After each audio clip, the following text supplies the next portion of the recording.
Hi there, my name is Sky Johnson, and I'm a creative writing teacher for 6th through 8th graders. A little bit about me. I love video games, hip hop and rock music. I've been to Japan, and I would love to go back, but I do want to go to Greece or Fiji as well. My favorite movie is Princess Mononoke, and my favorite anime is A Place Further Than the Universe. But most importantly, I love creative writing.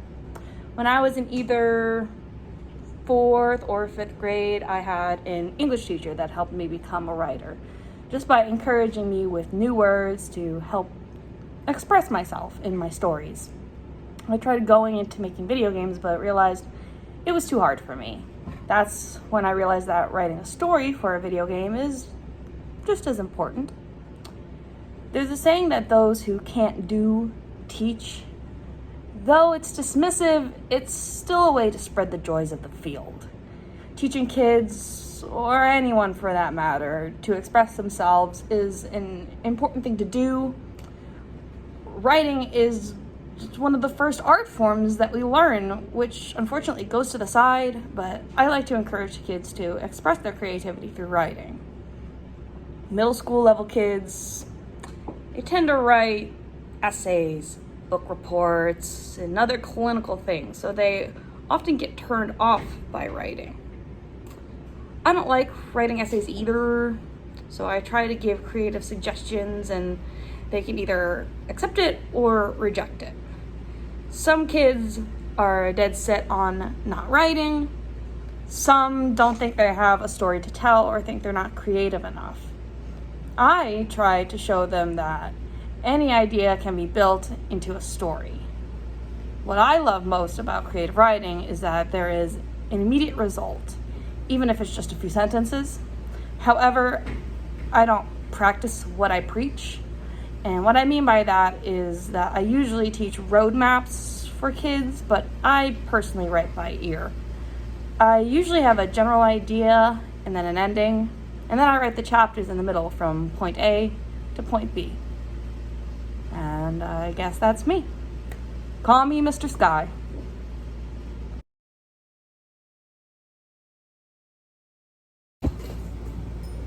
Alrighty, so what's your name? My name is Sky Johnson. Sky Johnson, okay. And what's your occupation? I'm a creative writing teacher. Cool. So, can you talk a little bit about being a creative writing teacher? So, there's a saying, those who can't do, teach, right? That's kind of a dismissive sort of thing. It's for like, the phrase is sort of like when people like are in a field or whatever, but they don't have the stamina, they don't have the whatever it takes to do it, then they teach the kids or whatever. It's kind of dismissive. I like to think of it more as spreading the joy of the field or whatever. I don't know I can't say if it pertains to the sciences or whatnot, but for the arts, it's definitely like you could definitely do art and also teach it, because teaching kids how to express themselves, teaching anybody how to express themselves is an important thing to do. And I feel like when people just think art, they think painting, or drawing or whatever. But writing is very much an art, and it's like one of the first art forms that we learn. But it sort of goes to the wayside a little bit. So I think that creative writing, teaching creative writing, is an important thing for kids and generally everybody to learn. Yeah, absolutely. I feel the same way when it came to theater. If I can't do it, then I will teach it. So what's it like to teach students? It's interesting to teach students because, especially at this age range, so I teach 6th to 8th graders. So all the experience with writing is doing essays and all that. So or book reports, it's a sort of clinical sort of writing that they do, like state facts, and like do an argument or whatever, persuade the person. That's the only form of writing that they're really familiar with, besides like what they read in books, like when they're doing the writing. So, and a lot of kids, like even me, like I don't like writing essays and all that sort of stuff. So kids, when they're in school, like writing becomes associated with essays. So like a lot of kids, they like, I don't want to write, like, well, I don't want to write a story because they think that I want them to like write an essay or a book report or something. And it's hard at first, but I have to like teach them like you're expressing yourself. You can do whatever it is that you want. I'm not like this isn't graded a thing. There's no structure or whatever. You don't have to persuade me in an argument. You're just expressing yourself. You're expressing an idea of some sort. Some kids take to it more than others, but even just teaching them that like writing isn't just essays and all that, I think it's good for them like to learn that I can just write something. It doesn't have to be in a sort of way. I can express myself better. So, every little bit helps and makes the world better. Cool. So what's difficult about your position? What's difficult? So they're the kids who definitely don't like writing, like who are dead set against it, or kids. There's them, and then there's the kids who think they don't have a story to tell, who can't come up with something, like they say I'm not creative, I don't know how to come up with something, and any idea can be built into a story that could be interesting. Yesterday, I was working with a student, and she didn't have an idea for a story. She had a very vague concept. It was a person goes to a destination. That's not really an idea for a story. That's like the loosest concept. But then you have to like bounce ideas off of her. The difficult thing is you don't want to implant an idea in their head. You want it to come from them. So you have to like make suggestions, and they have to either accept it or reject it. If they like the idea and they work with it, then they start to build it on their own. So with her, I was like, okay, person's going somewhere. What kind of person is it? Is it a boy or a girl? Boy. What does he do? Is he a butcher, a doctor, construction worker? She picked construction worker. And then from there, like now we have a character, Even if he doesn't have a name, a construction worker is a character of a sort. And then we started building it there from there. Then we actually get into like a whole story thing. So it turns out interesting, but Cool. So can you tell us about a moment, good or bad, that changed you and helped you improve in your field? I remember at an English teacher, it was in maybe 4th or 5th grade. I don't remember. We were doing, she had us all doing some exercise or whatever, but I didn't want to do it. I was kind of an antisocial kid. And I just wanted to like write my story. This is before I even knew I liked writing. I like drawing like swords and whatnot. Like swords are like the only things I know how to draw. And I was drawing a sword, and I wanted to like have a cool backstory for it, like, oh, it's a magical sword and whatnot. And I was writing like just a little story for it. And she came over to me, and I was like, oh, I was writing something. I was like, oh, this guy, like when you use the sword or whatever. And she said, how about wield? She said like, because wielding is what you do with a weapon. She like did this, like she was showing me like, so she suggested a better word for me. She helped me improve my writing just a little bit, and like at the moment, I didn't think about it that much. I'm like, okay, cool. But like now that I think about it back then, it's like that was a little bit of encouragement. She encouraged me to like write better, like you should use a better word for me. And so like that moment like helped me become like a writer more fully, Mm-hmm. She's a good teacher. Now I think about it, Yeah, good. So what are your favorite hobbies and how'd you get into them? One of my favorite hobbies is playing video games. I have 7 siblings, so all the video games that we played when we were growing up were like local multiplayer. Like if we couldn't all play the game at the same time, it was like worthless to us. It's like, yeah, whatever. Single player game, So we played a lot of games that like we could all play at the same time, and it was just like one of the easiest things that we could do. So like video games is a big thing for me. Through video games, I learned I wanted to do writing actually. Because when I was younger, I was like, all right, I want to make video games. Video games are cool. I took one video game making class. Yeah. Wasn't it for me. Way too much work, way too much coding, all that. I didn't have the patience for it. It was just like. So then I thought about some more. I'm like, all right, maybe I enjoy the stories of video games, because I knew that there's writing is a part of video games. Maybe I could do that. So video games helped me get into writing. And obviously I like writing as a hobby. That's kind of it. Video games and writing. That's so funny because when I was growing up, I was an only child, so I played mainly single-player games. Or if I was playing like Super Smash Brothers, I'd have to play against a computer. So, good for you, man. What's your favorite thing about creative writing? One of my favorite things about creative writing is that there's a sort of immediate result. You know, like even if you like if you write a few words, or if you add a paragraph or whatever, you've added to it. You know, because from like I can't speak for other art forms. When you start drawing or whatever, you just have a few lines. You know, the picture's in your head, but you can't see like a thing or whatever. If I show you like, oh, here's a story that I'm working on, and I add a paragraph or two, you can see you can see the immediate result. Like there's more story here. You know, you get more of a picture of what's going on.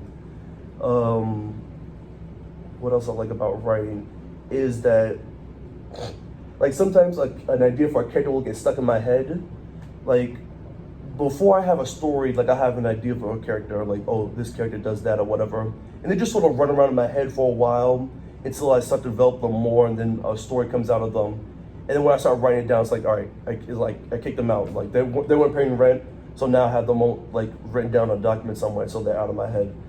And it's fun to see how it sort of develops from there. I'm writing a story online.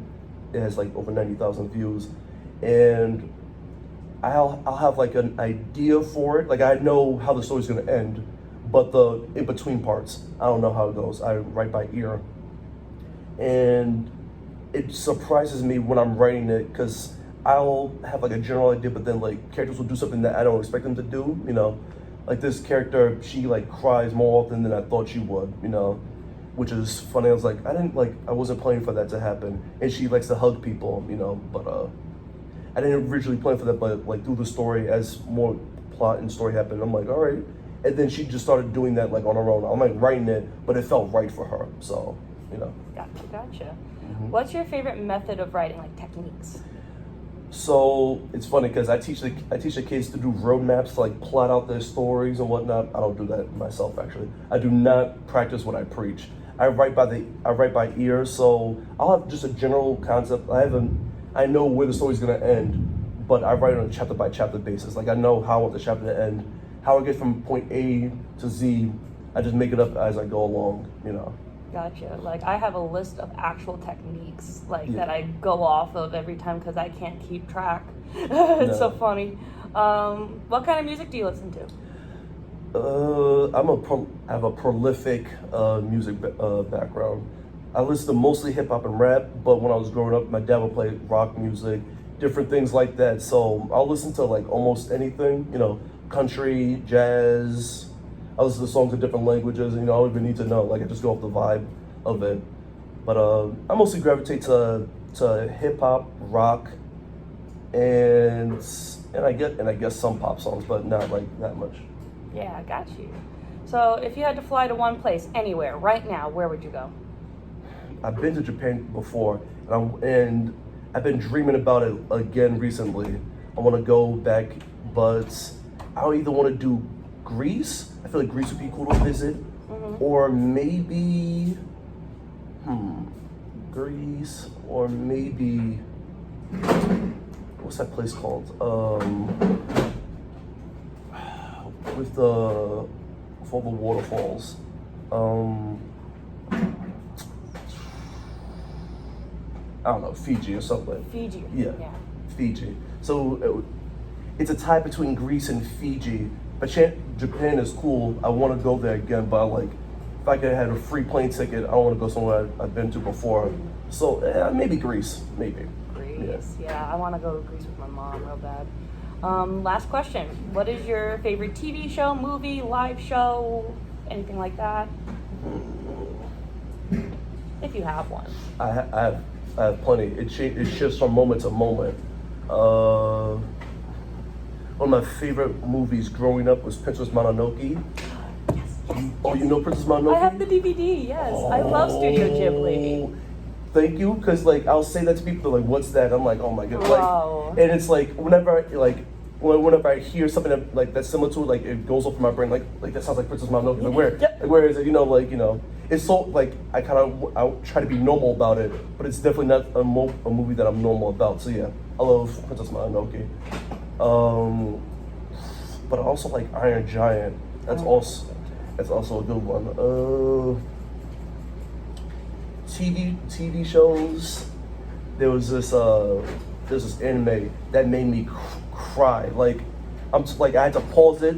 I had to walk away, like, cause I could feel the tears like coming out my eyes. Like there was nobody around or anything like that. It was like I was watching it at night. You just needed the moment. Yeah, I was like no, like cause if I continue to watch this uninterrupted, I will burst out into tears, and people will hear me crying at 10 o'clock at night. It was a place. It was called A Place Further Than the Universe. I have stickers on it on my water bottle. It's so crazy. It's not even crazy. This high school girl, she feels like she's like wasting her youth. She's never done anything too spontaneous or interesting with her life. She's like, I want to do something. I want to do something interesting before I have to like graduate high school. And she's not sure what she wants to do at first. But there's this girl at her high school who's always talking about Antarctica, going to Antarctica and whatnot. Everybody thinks she's just the weird girl, so everybody ignores her. But she listens to her and whatnot. And they plan to go on an expedition, right? So, and it's like, it seems very unlikely, like teenage girls like going on an expedition to Antarctica. Of course, that's anime for you. Yeah, but it's an anime, so it's fine. On the way, they pick up two of the friends who also go there, so it's 4 teenage girls. But the thing is that her mom went on the girl who's talking about the expedition. She went to Antarctica before years ago, and she didn't come back, right? And it's bittersweet because logically that her mom is dead, because people don't go to Antarctica and not return and like just hang out there. It's not like she just hanging out in Antarctica. Like she's dead, but she like keeps talking about like going to see her as if she is still alive. But but even in the back of her mind, she knows that she's dead, and like it's bittersweet then. But then like they raise the funds to like get on the expedition and then make it to Antarctica, and like the first heartbreak there is when she lands there. And she starts screaming out, "Mom, I made it!" And like right there, I had to pause. I'm like, no. Don't do this to me. Don't do this to me, because like right then, like even thinking about it right now, like my eyes just like starting to tear up a little bit. And the last episode, you find out why her mom didn't make it back. There was a blizzard coming through and whatnot, and in Antarctica, a blizzard is deadly. And like everybody else like made it back, but she went back for something. And if you're gonna watch it, I don't want to spoil it for you. But what it is, it's like I was like, no, like somebody's cutting onions in here. Oh Like God. I'm tearing up. So that was one of my favorite shows. I'm definitely gonna write that down. Yeah. What is it called again? A Place Further Than the Universe. A Place Further Than the Universe? Yeah, you can see it on Crunchyroll if you have it. Yeah, I do. Oh, look at you. Yeah, I love anime. Cool. Thank you so much, Sky. You're the best for doing this. I really No problem.